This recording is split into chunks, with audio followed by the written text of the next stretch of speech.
Hi. Nang nasa kay doy ba? Makada yung makada. Lighting to Si guy kamam ne han. Asai phomo. Hogolo. Nang gai shu hai bani. Nang ai wa ta de ne. Engge si da phama yar ko. Jo sai da. Jalo. Ango wo ma li sir. Pabong. Nasa mating mangjage.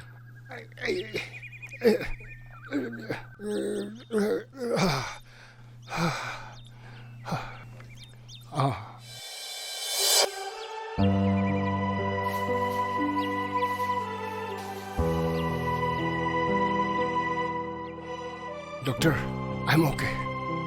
Thank you very much.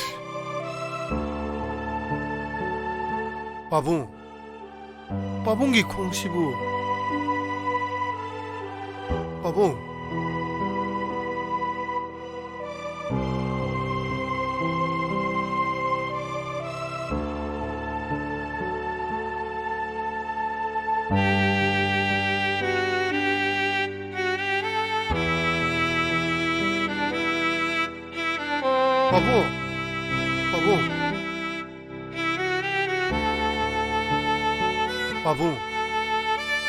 Pabong이 warisi nasa 강제바 야로이드라. Ha, 아이고 뭐기 war이고. 나비는 뭐 그나라 이게고. 아이고. 이빠기 밑다 난기 작품 보세요. 우다. 난기 와히 마야마세 따보다. 이빠기 타모이라 빠한바만 야오. 난는 강릉 없드나 아이기 분시 war이세 리르게 해고. 파래. 나오.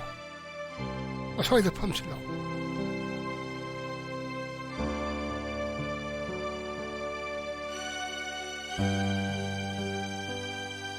Pabong, tamna somda tamna pabong tamna.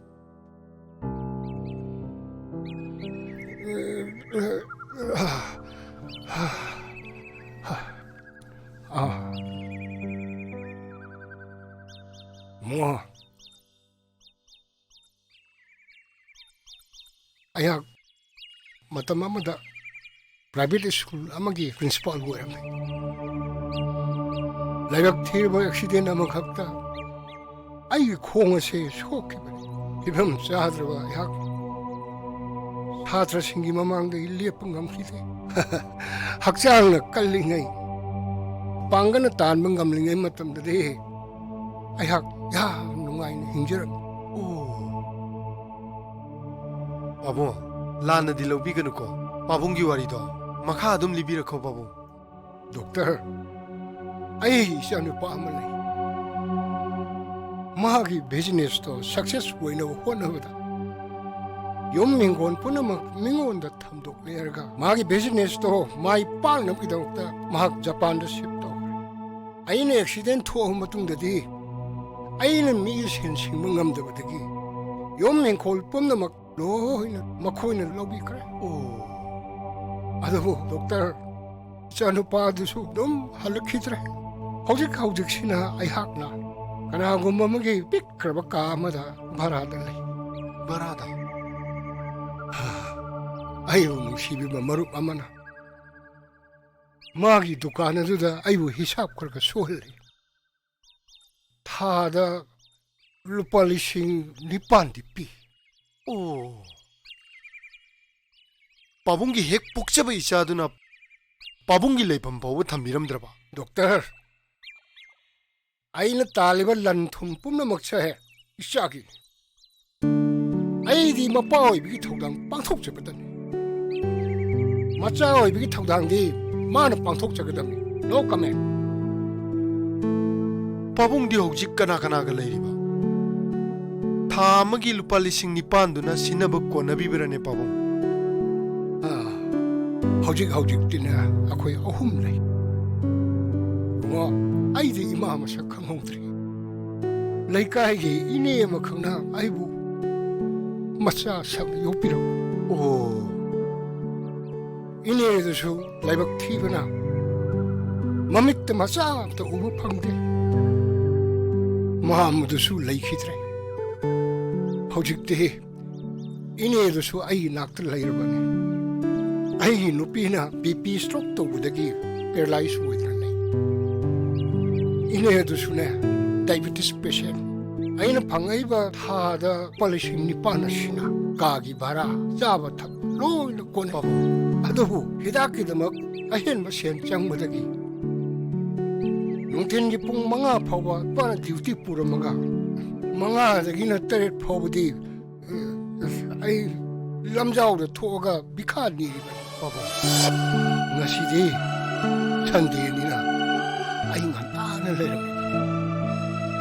masjidiki phang aduna ai pharmacy ki payment to godori bani mo ado yumda lehoriba ima hoinati thiengna hali hairoidra pabu ado de pung ani gi job ama phange na hairi bani adudi pabung yumgi ima aboina pabung bikhya chali haisi khangadi waroroidro pabung khangoi da makhoi di phong da gi hendra bani laira bagi humda kana na su changbi ni manati mo hingna na bagi da mak isha ni isha bu minam bunchina ai bu ngapi ro da mali pabung pabung imaga abukagi asangma khudingmak ai mateng pangsagi no doctor no hojikti ai thongna le ai salak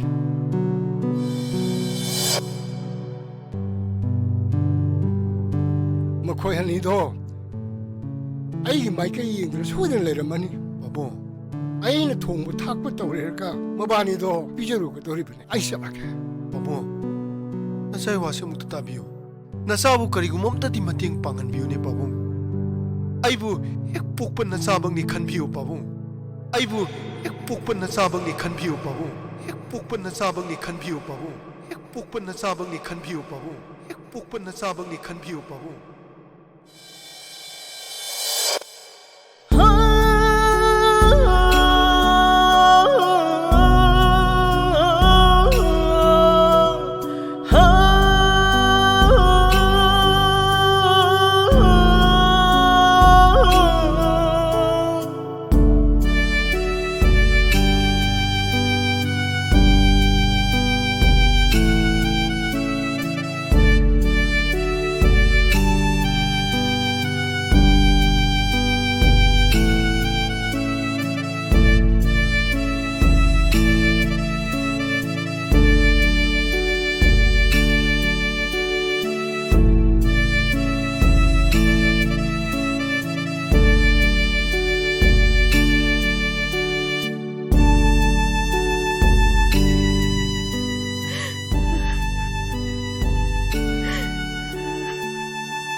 Hey, ai phambalak nate.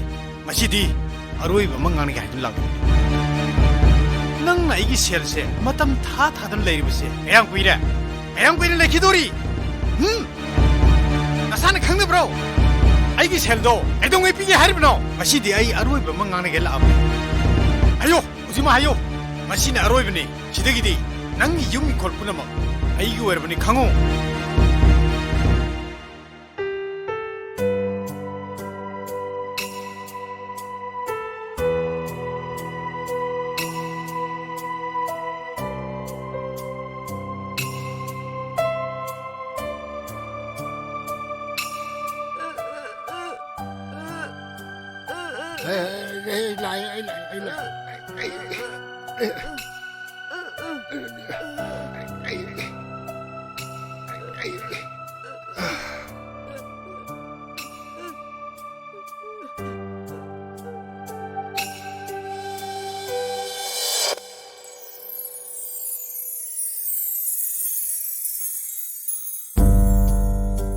Doctor,